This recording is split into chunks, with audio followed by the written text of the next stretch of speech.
This is a true story. The reconstructions are based on original cockpit voice recordings and eyewitness accounts.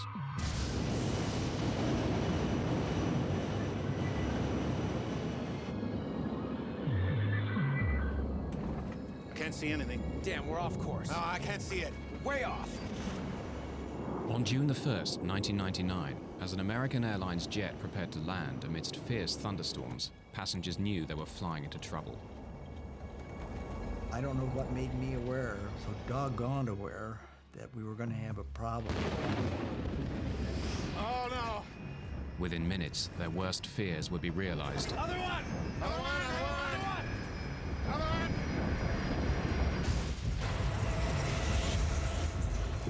I'm yelling, get away from the plane. Run. Get away from the plane. I don't know where we're at, but there's a road that goes around the airport. Well, we got a lot of people hurt. This film tells the story of a tragic and avoidable disaster.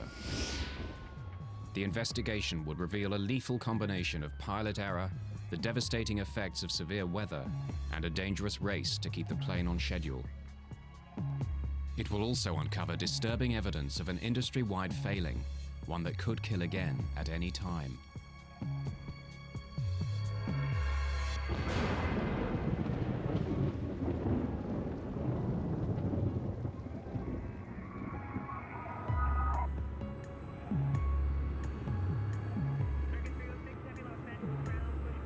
Despite reliable aircraft and extensive training, modern airlines and their crews face unprecedented pressures. Intense industry competition demands that the whole system, from the flight planners to the pilots, be efficient and on time. The stresses this can bring would play a vital role in the loss of Flight 1420.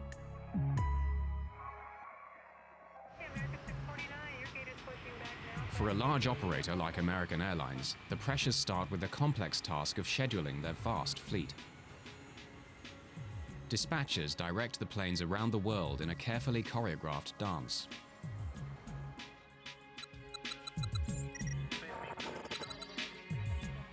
The strain of maintaining this efficiency affects the entire system. Of course, competition has become very intense, a lot of pressure on the dispatchers, pilots, flight attendants, and basically the whole infrastructure to accomplish the mission and make a dollar. Every effort is made to ensure that nothing disrupts these fragile schedules. But there is one variable that no airline can control: the weather.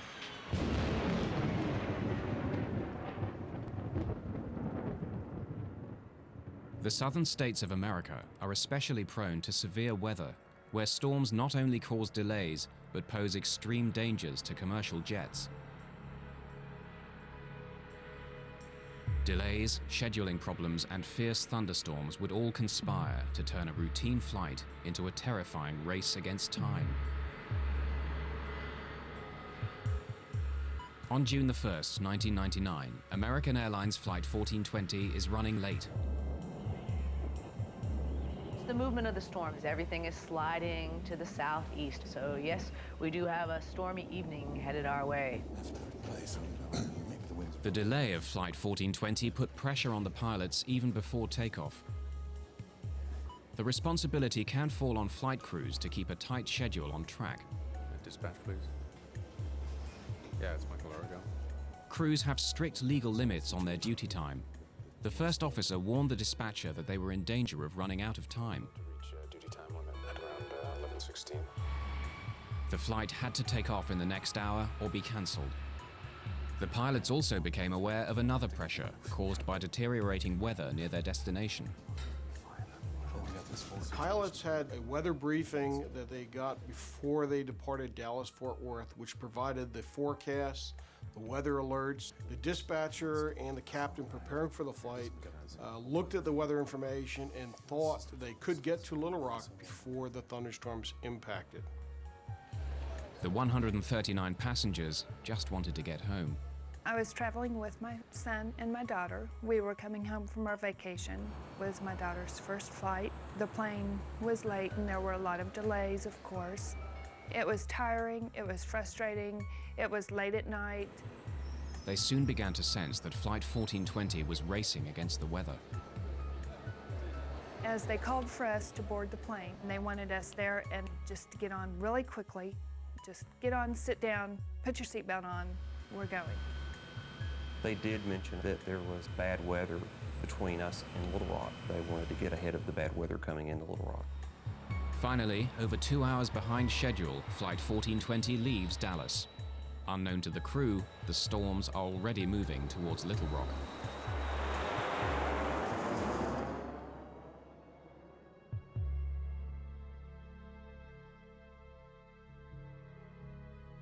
"40 minutes later, 1420 is 100 miles from its destination. At this point, the voice recorder transcript reveals a calm and steady cockpit routine. American 1420, you gonna still want lower? So far, it's okay. So far, so good, ma'am. American 1420 will let you know. The first officer on American 1420 was a new hire. He had just recently completed training, and he had been paired on one of his first trips with this management captain. So now you had a very experienced pilot sitting in the left seat with the company, paired with a relatively new hire. Bushman and Origel are clearly relaxed as they plan their approach and landing. 25 for 24, set and armed. Think this stuff's gonna work out pretty well? Yeah, we're almost down to max landing weight. There's a moon out. Or a spaceship. Oh, it's the mothership. Center pump's coming off. All right. The pilots are keeping a close eye on the storms ahead. Onboard weather radar scans a cone-shaped area of sky in front of the plane. Potentially severe storms show up in red. There's your big what diddly. Yeah, we gotta get over there real quick.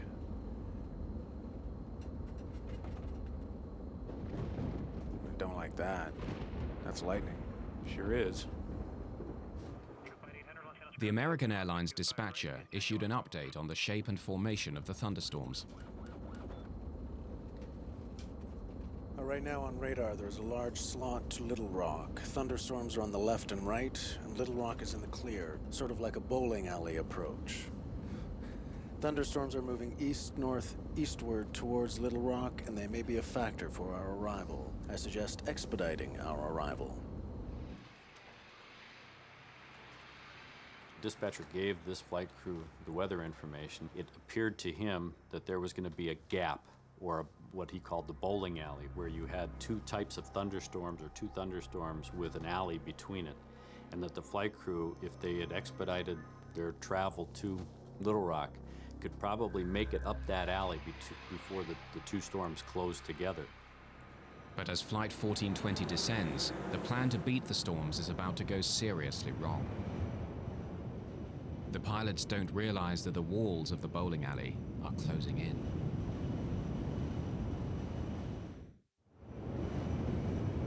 The route flown by American Airlines Flight 1420 is flanked by treacherous thunderstorms, a corridor the pilots call the bowling alley. With 80 miles to go, the route to Little Rock still appears to be clear. This is the bowling alley right here. Yeah, I know. In fact, there are the city lights. Straight there. You want to go down? Not yet, but pretty soon. We're about 80 miles from the airport, and we started our descent toward it. Quite a light show on the side of the aircraft, and we're going to be past that on our way to Little Rock.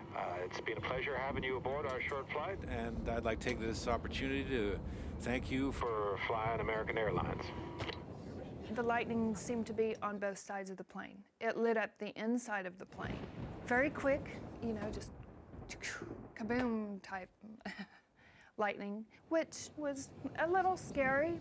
There was quite a light show off to the left. Normally that doesn't get pointed out. If you go past the Grand Canyon, that gets pointed out, but not a lightning show.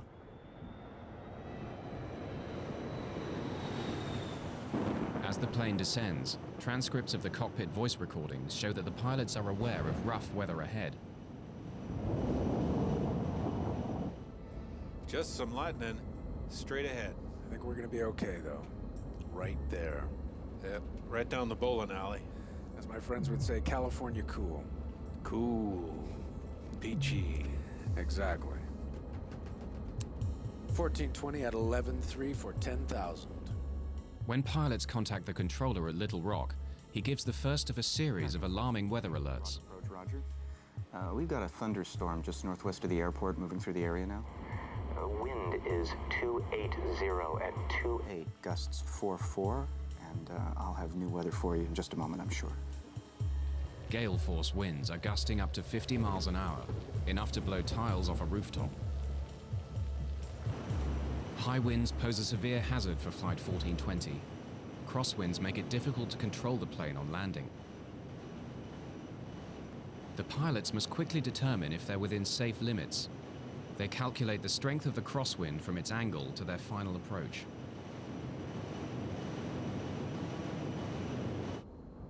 All right, so that's 280 at 4.4. Gusts at 44. Right, near the limit.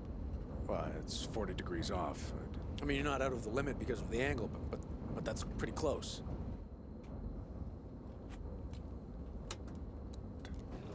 Flight attendants, prepare for landing, please. The pilot's attention now returns to the bad weather ahead. He said the storm was to the northwest of the field? You said northwest. Yeah. Lightning strike, you said storm. But the task of tracking the shifting storms is made more difficult by the lack of sophisticated radar at Little Rock. American 1420, your equipment's a lot better than what I have. How's that final for 2-2 left looking? What's that? We can see the airport, but we can just barely make it out. We should be able to make 2-2. That storm is moving closer like your radar says. But it's a little farther off than you thought. The controllers are going, well, your radar is better than mine, so forth. The controller in this accident had a monochromatic, or basically almost a black and white set of a radar, and could not determine the intensities of the storm.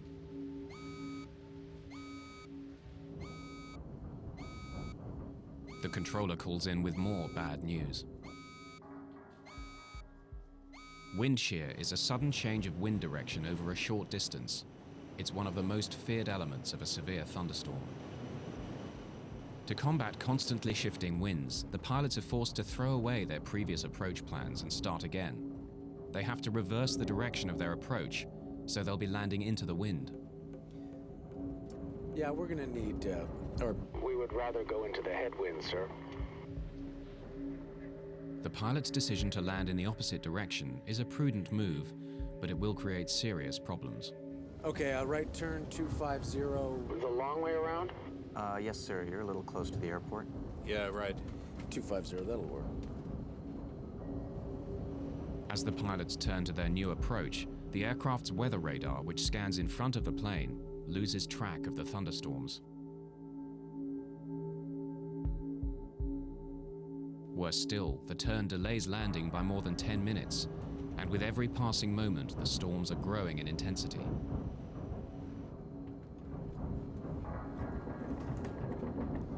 Runway 4 right, 111.3042. I think that was the airport below us. Yeah, right, okay. Switching runways, keeping track of the storms, all adds greatly to the pilot's heavy workload.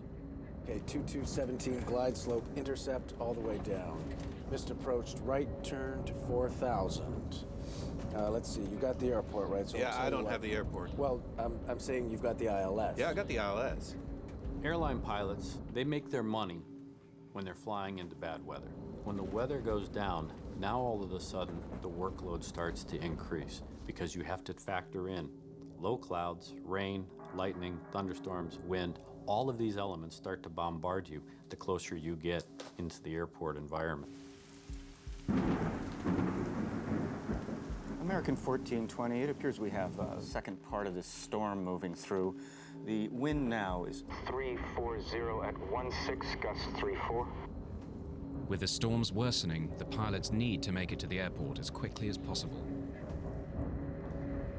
You want to accept the short approach, keep it tight? Yeah, but if you can see the runway, because I don't quite see it. Yeah, it's right there. All right. You see it? You just point me in the right direction, I'll start slowing down. Give me flaps 11. The transcripts now reveal rising confusion on the flight deck as the captain struggles to fix the position of the airport. Okay, did you notice something? Did you see the airport there? Where? There, okay? Right.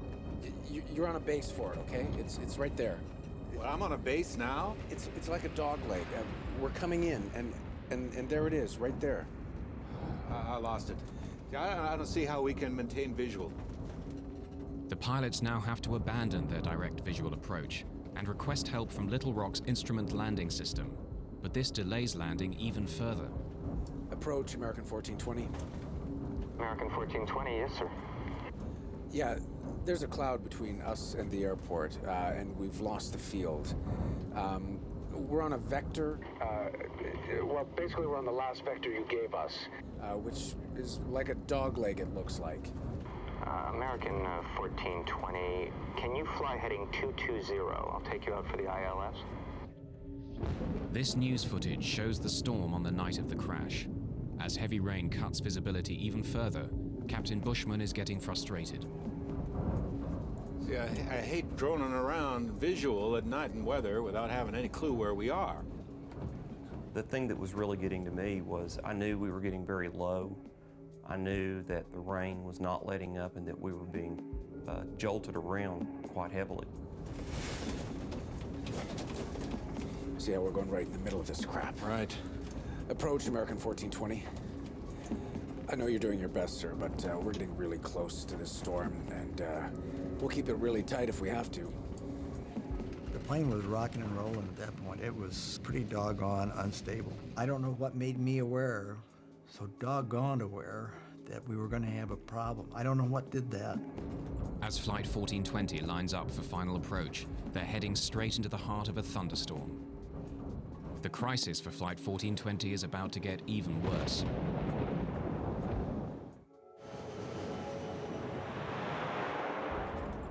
With Flight 1420 minutes from touchdown, severe thunderstorms give the pilots another major problem.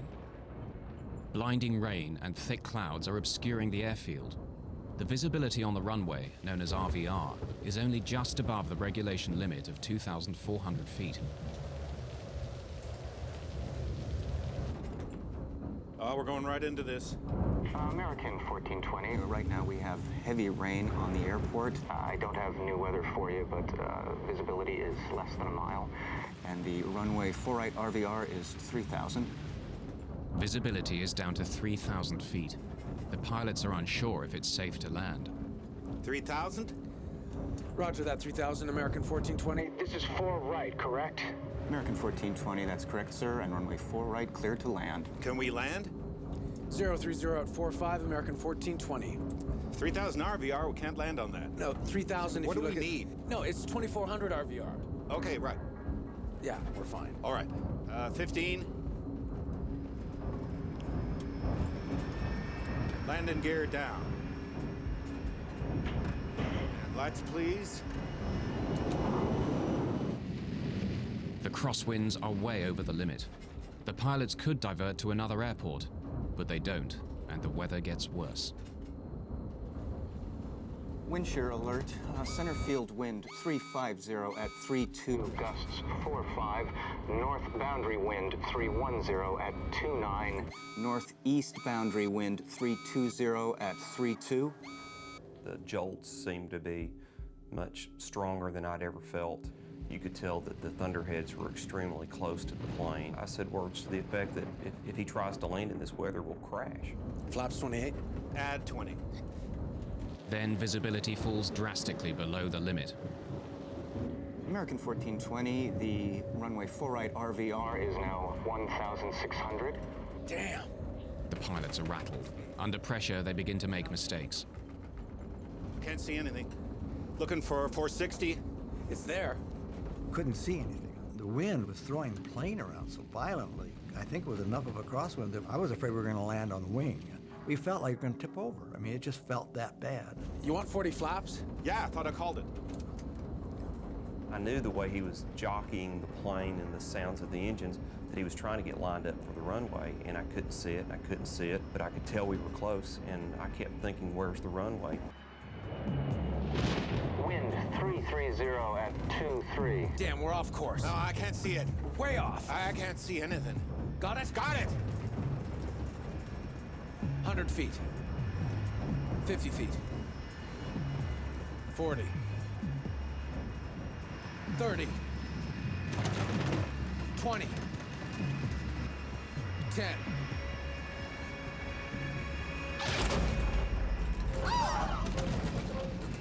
We hit the runway real hard. We didn't slow down. We're down. We're sliding. Oh, no! We were still going very, very, very fast. And at that point, I thought, we're dead. On the brakes!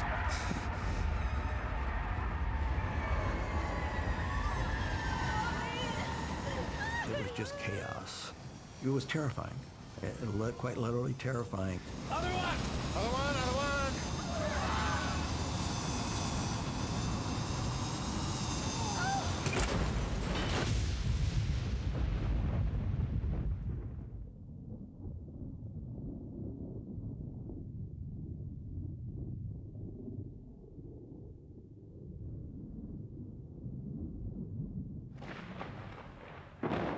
When the plane actually stopped, there was a moment of absolute, total silence.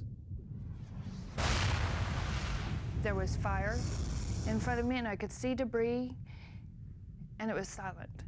And I thought, oh my gosh, I'm dead.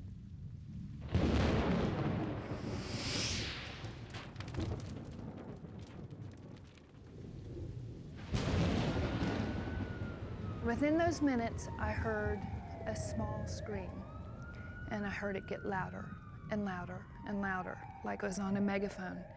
And it hit me, that's my daughter. And it's like, oh, okay, we've got to get out of here. You know, we got to do something. The passengers struggled to get out before fire engulfed the cabin. I had a broken scapula, dislocated shoulder, and cracked ribs, and all sorts of stuff going on, but I didn't feel a thing. I just wanted to get out. I was not going to die in that thing. I got out of that plane probably in 10 seconds. It's like being in war. Go, go, go. I'm yelling, get away from the plane. Run. Get away from the plane. Go, go, go. Traveling at over 100 miles an hour, the aircraft ran off the end of the runway, plowed down a 25-foot embankment, and slammed into a steel walkway. The plane was ripped into several pieces. The wreckage finally came to rest on the muddy banks of the Arkansas River.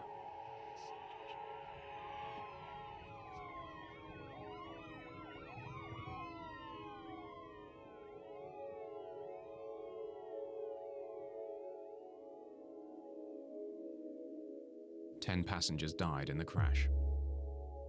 Captain Bushman was killed instantly when the cockpit was split open by the steel walkway. It was a shame I hadn't, literally a shame that I had not done more to save people. That's the worst nightmare I have.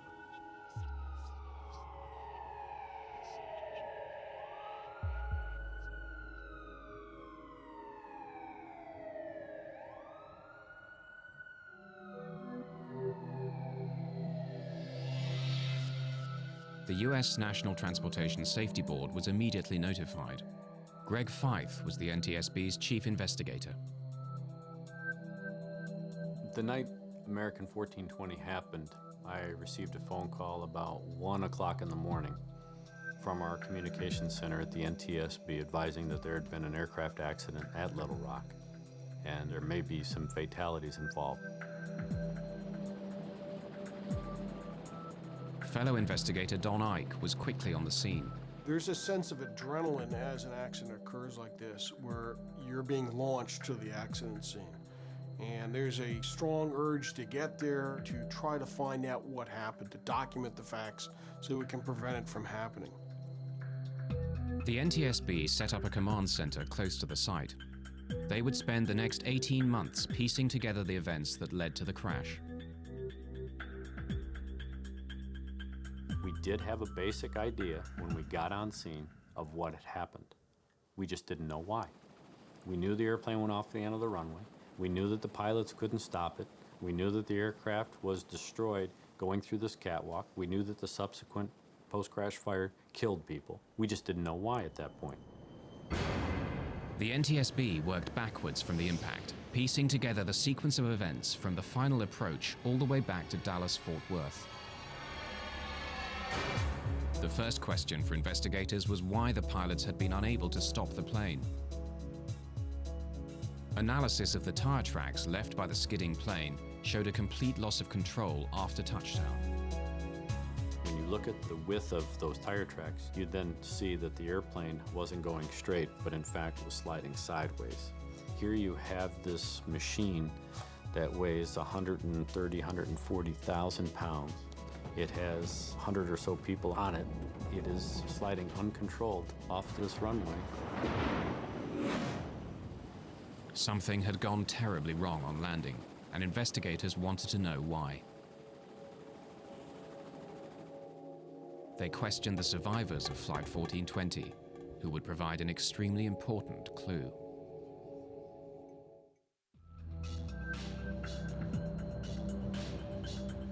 The NTSB investigators needed to find out why Flight 1420 had slid uncontrolled off the runway. They set out to interview surviving passengers, many of whom were local to Little Rock.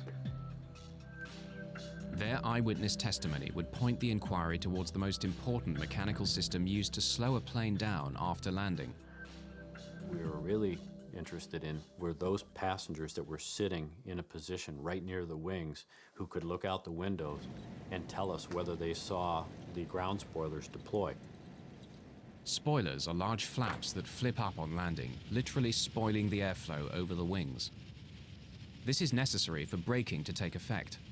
None of the passengers saw the spoilers deploy. The NTSB compared their testimony with data from the airplane's black boxes. The flight data recorder, which monitors the systems on board during flight, confirmed that the spoilers had failed to deploy. The implications were catastrophic. Flight 1420 had no hope of stopping in time. On the brakes! We're sliding! Oh no!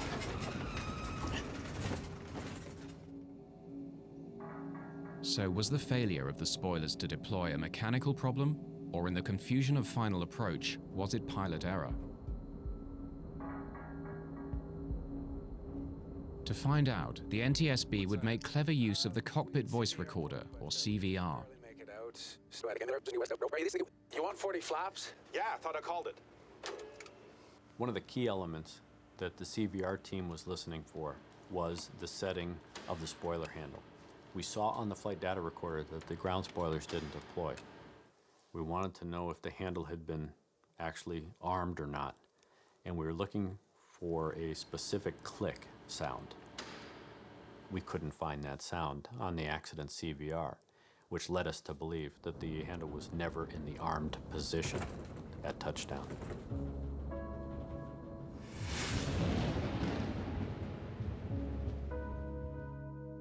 Intensely busy in the cockpit, the pilots simply forgot to arm the spoilers. Had they deployed, the MD-80 aircraft might have overshot the runway, but it would have stopped before hitting the catwalk. The pilots had made serious and ultimately fatal errors, but investigators wanted to know why. They suspected that pressures earlier in the flight led to these mistakes. They turned their attention to the weather. It was clear to us that severe weather had been in the area around the time of the accident. How it played a part was one of the things we had to try to discover. And putting the radar images in, the observations, trying to put it all together, would take weeks, of course, to get this information done. The NTSB wanted to know what role the weather had played in the crash, and had the pilots been fully aware of the dangers. See how we're going right in the middle of this crap. One of the concerns that all pilots have when they're trying to land an aircraft is, of course, making sure that the crosswinds that they may experience don't exceed the capabilities of either themselves or the aircraft. The Winds now 350 at 30, gusts 45. Can we land? This particular flight crew had a limitation, not imposed by themselves, but imposed by the company, and that was that they were not allowed to exceed a 10-knot crosswind on a wet runway. Crosswind limitations are clearly stated in the operating manual. The crew of 1420 were flying beyond regulation limits. This is a can of worms. There's a runway off to your right. You got it? No. This NTSB animation clearly shows the effect of the winds, causing the captain to make desperate final maneuvers. Winds definitely impacted the flight. If you look at the animation, you'll see him fighting the winds. Definitely not good. We're down. On the brakes. Other one. But when you start talking about a wet runway, thunderstorms, not a good scenario. But were the pilots of 1420 aware of the hazards posed by the severe weather? For the NTSB, the dangers of thunderstorms were all too clear. In 1994, a US Air DC-9 fell victim to wind shear in North Carolina. The plane stalled at 250 feet and fell from the sky. A Delta TriStar crashed after flying into the most severe kind of wind shear that created an intense downdraft of air. So should the crew of 1420 have aborted the approach? There's the runway. There's two runways. Yeah, I know. See, we're losing it. I don't see how we can maintain visual. This NTSB weather animation overlays the path of the aircraft with ground radar images of the storm. Bushman and Origal landed in lightning, torrential rain and hail, and 50-mile-an-hour winds. Based on the information that we had from ground-based weather radar, the flight crew of 1420 should have been seeing majority of that storm. They would have been seeing the leading edge going green, rapidly changing the yellow to bright red. I can't see anything. Looking for 460. As they progressed towards Little Rock, they started to paint the bad weather not only on their onboard radar, but they could see out the window lightning. And one of the key statements that this captain made, which basically summarized the entire flight, was the captain saying, I hate droning around visual at night in weather without having any clue where we are. I hate droning around at night when I don't know where I am. That was such a key statement. It was at that point, by an experienced 10,000-hour captain, that he should have abandoned the approach going into Little Rock and either gone to his alternate or made his way back to Dallas. But to make a statement like that and then continue an approach to an airport where you have a thunderstorm in progress over the airport is a recipe for disaster. But the pilots weren't the only ones to be heavily criticized. As the investigation continued, American Airlines flight policy would come under fire, and an industry-wide scandal was about to be exposed. For months after the crash of Flight 1420, the NTSB dug deeper into the circumstances surrounding the Little Rock accident. The question was, who would take responsibility? American Airlines was reluctant to admit that their pilots had knowingly flown into a severe thunderstorm. Initially, they tried to pin the blame on the controller at Little Rock. Americans started legal action against the authorities responsible for airport controllers. Americans' lawyers claimed that the crew of Flight 1420 had not been given all the current weather information. American 1420, your equipment's a lot better than what I have. How's that final for 22 left looking? But after interviewing the controller at Little Rock, investigators were unconvinced. It's highly unlikely that the flight crew wasn't sufficiently informed about the nature of the weather and the severity of the weather, not only en route, but of course, during the course of the landing at Little Rock. The focus turned back on the pilots. Lawyers representing the passengers were determined to get American Airlines to accept liability for the crash. I mean, it is about money in a way, because you want to make them pay. because I saw the letters that they would write back to my lawyer, minimizing what we had been through, minimizing my daughter's burns, cuts, the psychological effects it had on my son at age 15, and my daughter and me, and just minimizing everything. So you want to find a way to hurt him. Renee Salmons and many other survivors attended the NTSB public hearings held in Little Rock 8 months after the disaster. With the captain dead, the co-pilot was the first to testify. As we went off the end of the runway, I could see the runway lights coming up, and I knew we were going off the end of the runway. I couldn't see anything in front of us, and all I thought was the gear would collapse, and we would continue to slide. It's got to be okay. And then all of a sudden, I felt the impact. I followed it as close as I could. You bet. I mean, I wanted to know what happened. I went to all of the NTSB hearings. I was outraged. I was mad. For me, they didn't ask him the right questions. You know, I wanted to ask him, what were you thinking? Why did you all play chicken with our lives? The co-pilot's testimony was highly controversial. In his account of the final moments of the flight, he claims to have told the captain to abort the approach, otherwise known as a go-around. Who can call for abandoning the approach? Either pilot. Did you call for a go-around at any time? Yes, sir, I did. It sounds like after reviewing the tape, you can definitely hear the go and the around. It seems like he talked at the same time I did, and I looked over at him, and he brought the airplane back on course. However, when NTSB specialists studied the cockpit voice tapes, they couldn't hear this statement.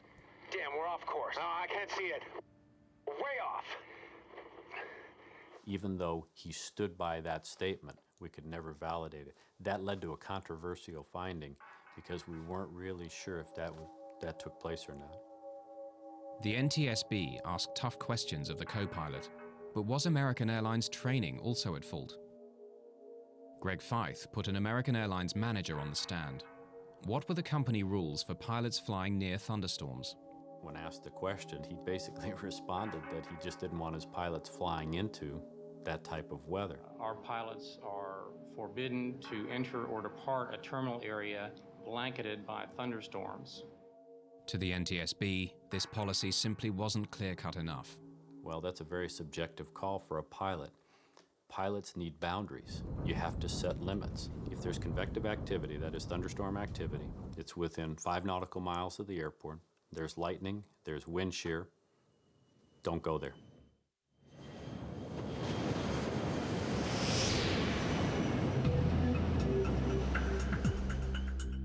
The deeper they looked, the more the NTSB found that flying into thunderstorms was disturbingly widespread. Extraordinary evidence given at the hearings revealed that the problem was industry-wide.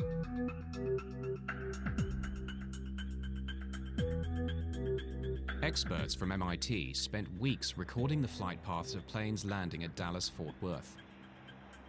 They waited for thunderstorms and watched how pilots reacted.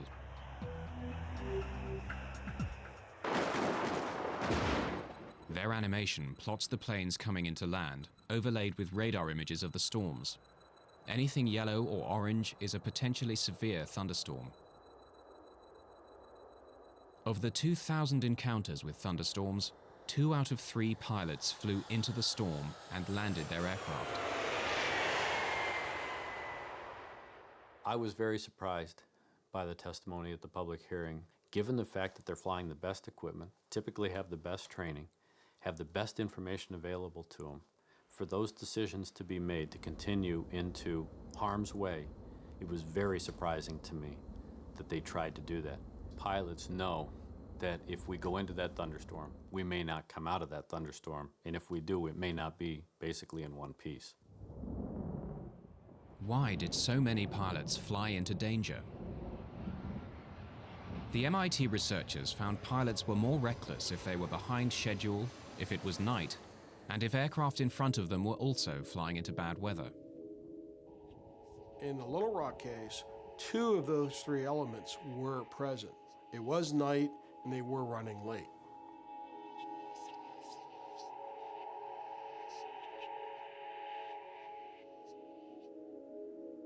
The MIT investigation was chilling evidence that the crash at Little Rock was part of a much wider problem.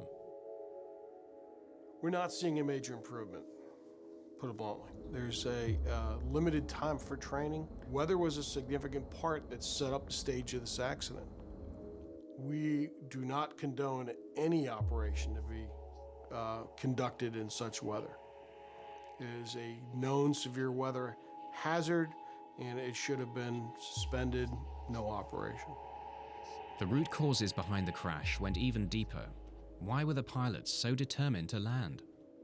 Gregory Fife found the answer back at Dallas before the flight even left the ground. There he found signs of a deadly condition in aviation known as get-there-itis.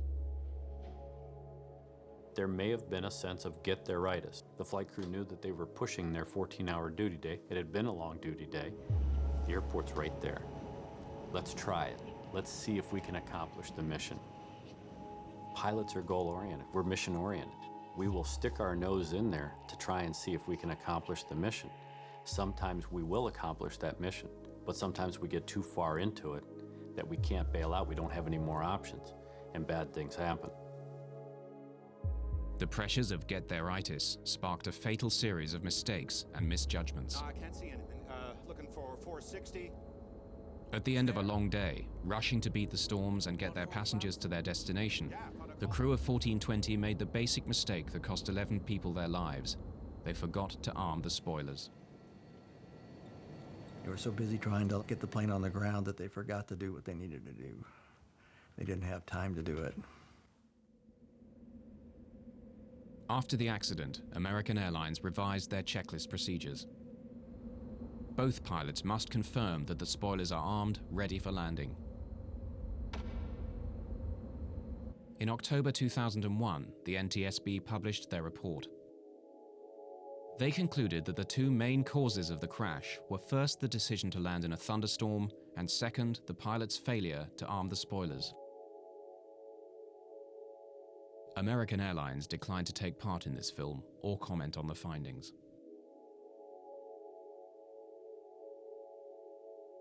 As an investigator, I had over 2 years to basically criticize and determine what the captain was trying to accomplish. That particular captain had seconds to make decisions based on the information he was getting. And while it's unfair for an ex-investigator like myself to start pointing the finger, I wasn't there. I blame them, but I'm not angry per se at them. I don't waste my time with anger on them. They'd got nothing but flack. You can understand it, but I can't understand a person, wanting to kill himself either. We've been out and visited his grave at the Air Force Academy three times, and the guy just got caught up in a bad situation. I mean, been there, done that.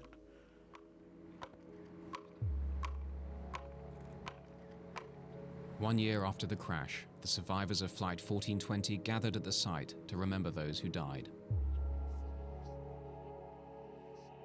For surviving passengers, the effects of the crash are long-lasting and profound. We, as a family, worked long and hard to work through it. We had many talks. It blew apart a lot of relationships. You find out who your real friends are. I cannot do enough to mitigate what happened to the individuals on an airplane. Life is a precious thing, and you're definitely here for a very short time. All of a sudden, your life looks like about 1.5 seconds long. People ask me if I'm okay. Well, no, I'm not okay. No, we'll never be okay. I mean, what is this okay stuff? You're different. And deal with it. I mean, that's the way we're going to be. The day after it happened, when Adam and I were in the hospital in Samantha, Adam and I got up and we looked out the window and we just couldn't believe that life went on. We just couldn't believe cars were driving and it was sunny and life went on, because for us, life stopped.